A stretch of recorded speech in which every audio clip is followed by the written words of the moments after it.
Hey guys, Cassie Deputy, and this is Deputy Tribe.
Hey guys, welcome back to Deputy Tribe. I'm Cassie Deputy. If you're new here, welcome.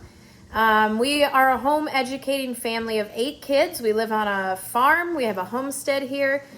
We talk a lot about child training, homeschooling, ministry, politics, canning, food preservation, animals, all that kind of stuff. We also review a lot of curriculum. So today we are reviewing the Adventum, and we got to review volume 1. We had the digital download, so we didn't receive the actual physical CD, because at the time I didn't have a CD player, so we got the digital version.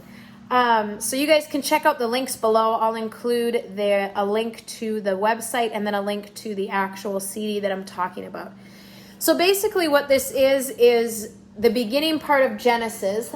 So this video series starts with creation and it runs through Jacob and Esau's life. And I think it was right when he deceived his father that he was Esau and took his blessing.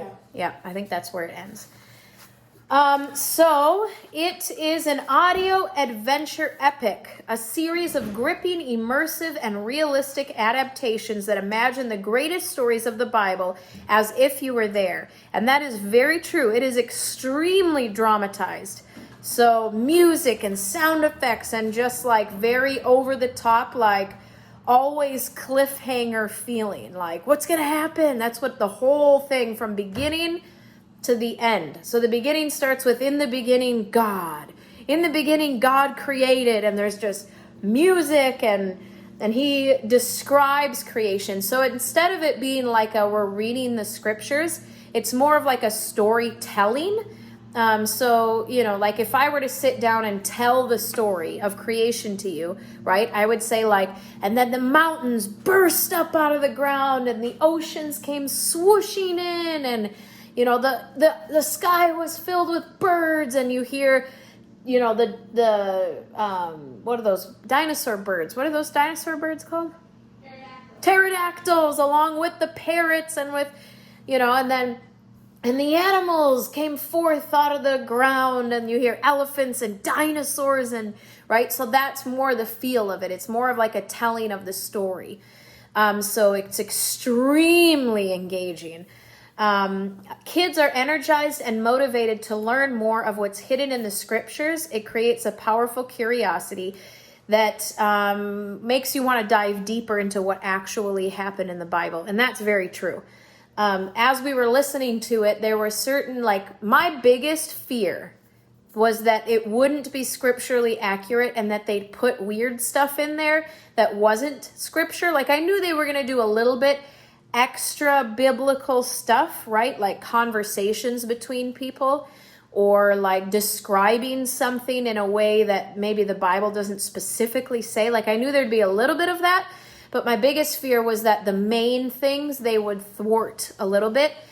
And as like intently as I listened to everything, I literally did not find any of that except for one small thing. When Abraham was offering up Isaac, I believe the scriptures say that God will provide himself a sacrifice. And this said that God will provide a sacrifice. So that one little part was a little bit not there, but everything else literally was so biblically accurate. I was extremely blessed.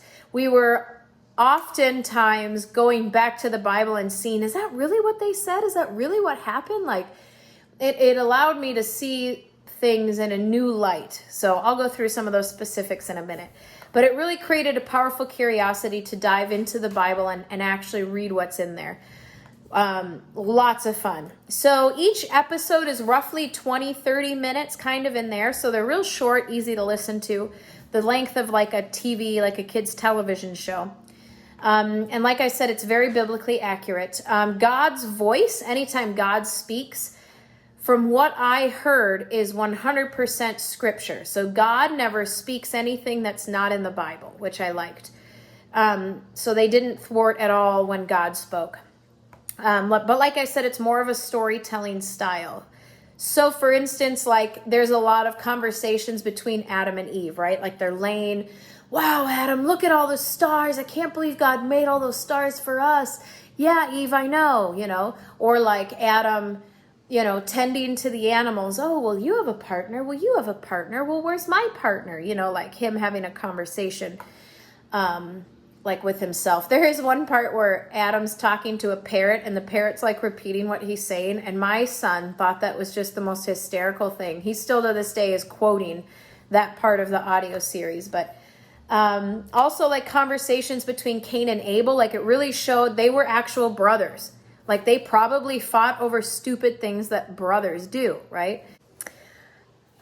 So when Cain and Abel were talking a lot, we had a really great conversation about how it's likely that all of the little conversations that my screen is falling. Like all of the little conversations that Cain and Abel had. Oh my gosh, it's falling again. I don't know. So they probably had little petty fights like siblings typically do, but because they didn't actually sit down and talk those things out, Cain, Abel's always better than I am. Abel this, Abel that, and it eventually led to murder in his heart. And so we talked a lot about how we can't let those things fester in our hearts and that it's good for us to get right with each other and to forgive each other and to work on those things. So that was a really cool thing that we got thinking about the conversations that they likely had that was extra biblical stuff that they put in. So that was there. Sarah and Abraham, they have a lot of conversations. And so like when they were going to Egypt, right? And Abram at the time was faced with, do I tell them she's my wife or do I tell them she's my sister? So it showed a conversation that they were having. And Abram was explaining to Sarah, like, I want you to tell them you're my sister because they may want to kill me and take you as my wife. And Sarah's like confused, right? And she's like, they're talking back and forth, but Sarah submits to his will and is like, okay, Abram, if that's what you want me to do, right? But it hit me how selfish Abram was being and illogical, because if Sarah was like, but if I go as your sister, that means I'm single and I won't like have that protection of having a husband. But Abram was scared that he'd lose his own life. Like he really didn't consider what would happen to Sarah. He considered his own life and he didn't want to die, right? And for the first time I saw the selfishness in that act, but how hard it was for Sarah to submit to that and trust that God would lead that situation out. So in the story, Pharaoh comes to Abram and there's a little bit extra stuff in there where like Sarah goes and stays with the Pharaoh, and then there's conversations between Sarah and the Pharaoh and Abram and his nephew Lot, I think, and like Abram having to explain where's Auntie Sarah, and him having to explain to Lot what happened, and Lot's like, well, what are we going to do? So there's a little bit extra in there, but it really gives you a kind of an idea of like, wow, like these were real, tangible people that made mistakes. Like we know that, but putting it into a conversation style and kind of thinking, he'd have to explain where she was, right? To the servants, to other people. So it really like, I got a lot out of that. What else do I have here? And Noah talking to his children, right? About them building an ark, his wife, like what his wife would have thought about how they would have had conflicts, like with people that they loved or neighbors or whatever, or not invited to parties because they were weird.